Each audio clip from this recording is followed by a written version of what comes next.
I want to show you guys something. When we talk about emotions being trapped in the body or being stored within the body, this is kind of what we're talking about, okay? Now, this can happen with repetitive physical motions, with your job, whatever. But it can also happen when we are dealing with heavy emotions, okay?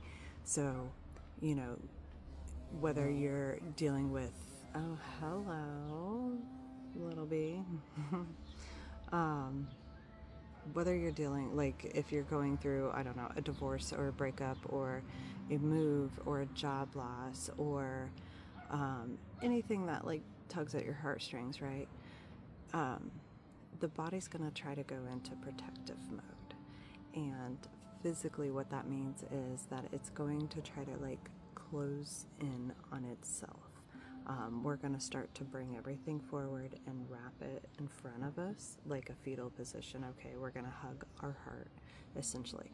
We may or may not notice that this is even happening, but it's happening.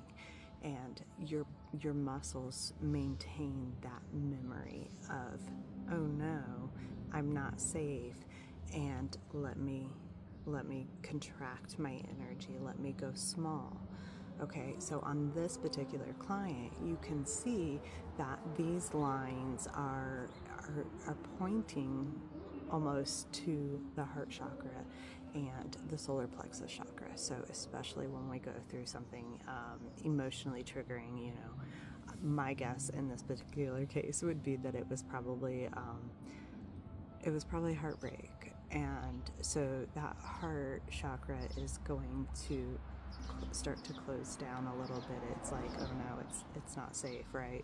So we're going to start to close down on that.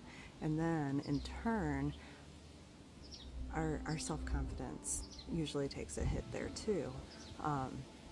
We tend to want to internalize everything and, like, what did I do wrong? What is not enough about me? Okay, so that solar plexus is all about self-confidence and that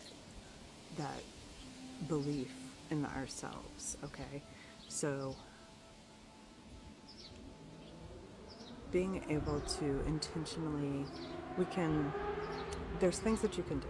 One, the first thing is you have to be aware of where these ties are, okay? Because they could be anywhere throughout the body. You've got all the muscles of the body, but then you have different groups of the body and different muscle groups of the body.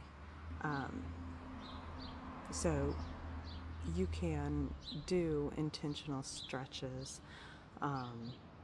intentionally working specific muscles or muscle groups to try to rectify this.